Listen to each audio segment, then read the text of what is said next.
medic, unless you hear guys out in the field yell medic, meaning that there's actually some sort of emergency.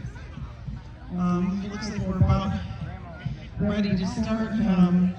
We've got a group of the crowd forces or British down at basically the right end of the field. By the way, if you're looking for bleacher seats, there are plenty of bleacher seats down at the end, so if you keep walking away from the river or away from the direction where all the vendors are, you will find some bleacher seats down here at the far end. We've got the crowd forces out there. You can see the redcoats. The redcoats are the British regulars. In other words, they are the professional soldiers of the British Army. Everybody thought that because Great Britain was the largest empire in the world, and their soldiers were professional career soldiers, and they were well supplied by the manufacturing system in England, that the revolution would be over in about 3 or 4 months, which it wasn't. We've got them coming forward. There's a group of congressional soldiers or Americans. I'm going to try and call them congressional because they're the forces of the Continental Congress or the young United States. Coming from the left side of the field, the British now rearranging to respond to them. You'll see that this force that's on the move from the Crown Forces side has some red coats and some green coats. The people in the green coats are loyalists. They are Americans who fought on the side of the British government who did not think we should be fighting for independence. Because there are Americans on both sides during this war, I'm not going to call one side American because there were Americans on both sides. And he missed. He missed. You'll see the British is holding a reserve over there on the right. You never want to commit all of your troops into battle all at once. If you can avoid it, you just move as many as you need and keep the rest in reserve. So we'll have to see how this develops. The weapons that the men are using are all muzzle loading. They are all flintlocks, meaning that the black powder is ignited by a piece of flint hitting a piece of steel to create a spark to ignite the black powder. It takes the musket is the primary weapon that was used during the American Revolution. There were 2 choices, the musket and the rifle. The musket is the more common weapon on both sides. We tend to think that the congressional forces used most rifles and hid behind rocks and trees the whole war, and actually on both sides did better in battle when they used the linear style of tactic. They get in a straight line and fight that you see. Oh wow! Oh wow! That you see out here on the field, and many of us think it doesn't make a whole lot. Whoa, we got the Wayne's Light Infantry mounting a bayonet attack here.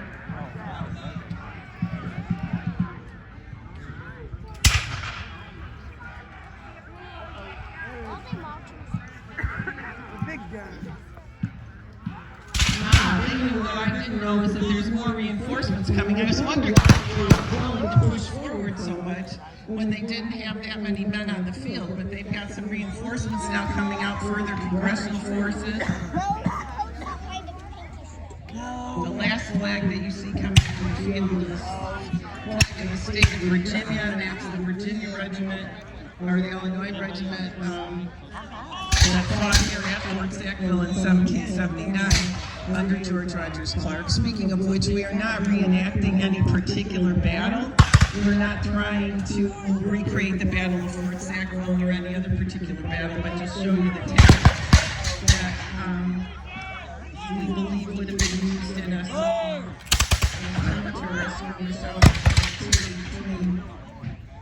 between the 2 opposing forces during the Revolution. So what you're seeing here is the tactics of the time period between 1775 and 1783 when the United States was fighting for independence from Great Britain.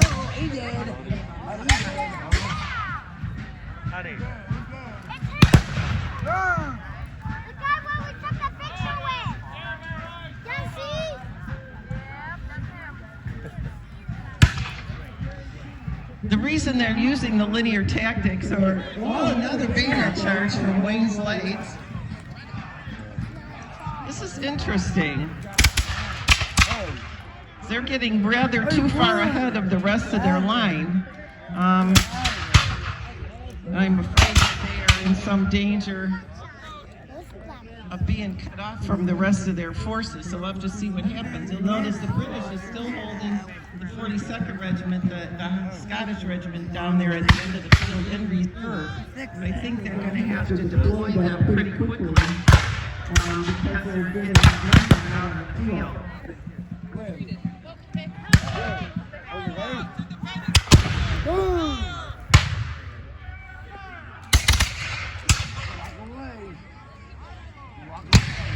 You'll hear musicians out in the field beating the drums, and some may be playing the fife. They're actually able to relay the commands given by the vocal commands given by their officers, who often get hoarse from shouting. And so they're actually drum beats and fife calls that tell the men what to do next out on the field.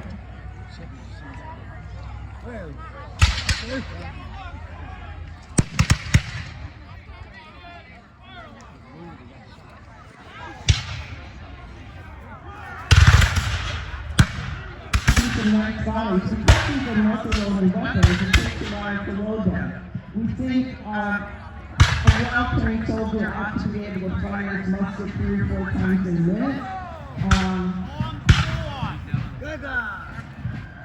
The musket is a smoother weapon, it's slightly less accurate than the other option, which is the rifle.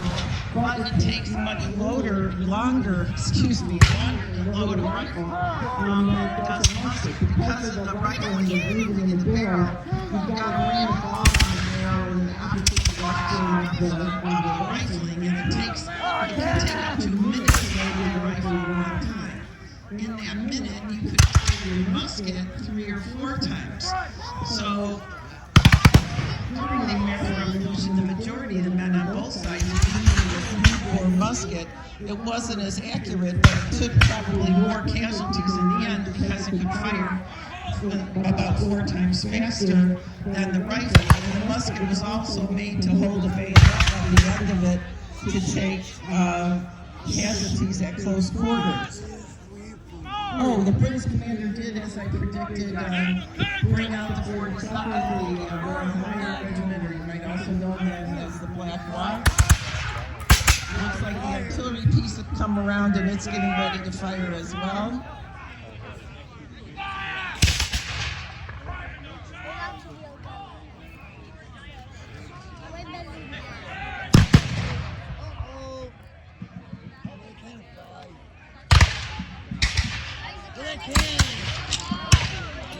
You notice that on each side, they're firing by divisions. In other words, you don't want everybody on your side to fire simultaneously.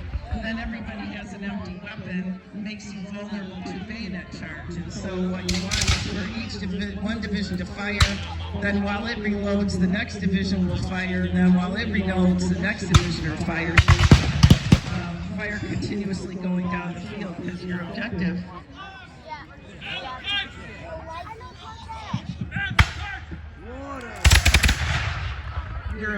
is to get as much fire going down the field as you can, because you're trying to stop your opponents. You're not aiming necessarily at any individual person, but you want to stand in a straight line directly opposite them, because that's the way you're the most likely to kill casualties, is you're firing at the broadest part of your target rather than firing from an angle, and you have more stopping power firing as a division.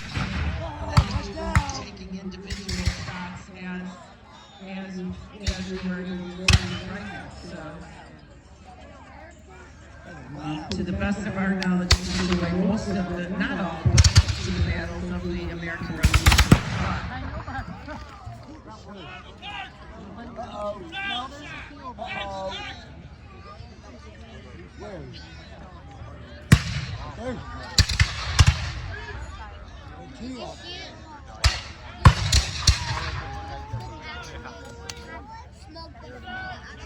Sides are about equal, probably about an equal in number here. We'll have to see if the artillery piece is able to make the difference, if they've got some anti-personnel shot.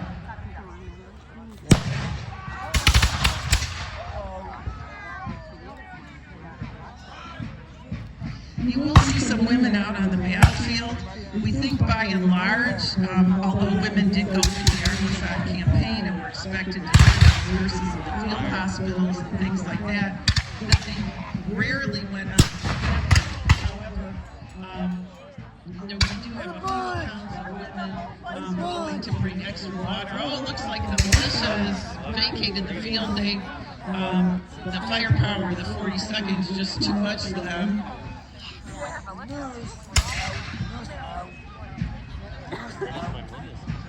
Women on the battlefield, we don't think there were two. Oh, now we've got a charge, a saber charge from the Light Dragoons in the far left end of the field.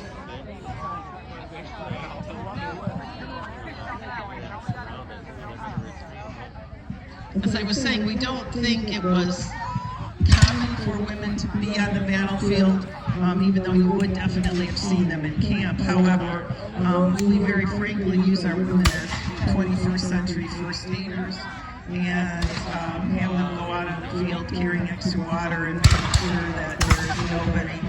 Oh, well, we've got a fight continuing between Wayne's Light Infantry and the British Dragoons over there. It looks like Wayne's Light's leaving the field. Looks like most of them are down, so we've got the 4th Massachusetts in the center, the Young Light Regiment falling through, so against the Crown Forces. Despite the number of casualties, whoever holds the field at the end of the battle is considered the victor.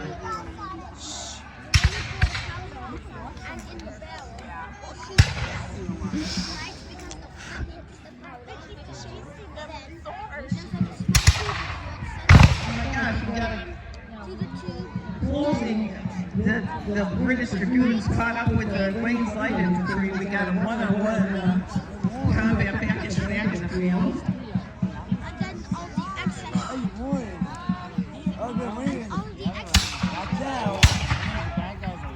Artillery, I don't see firing, so they may be looks like they're preparing another round. Yeah, there's a tree in the More colonials are getting beat. There's Brian. I'm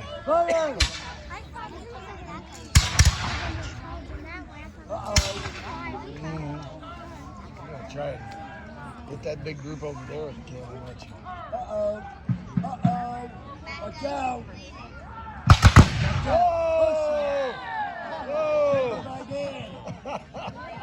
That took out some of the artillery crew now. However, 40 seconds still remaining strong. Numbers are about. Oh, no.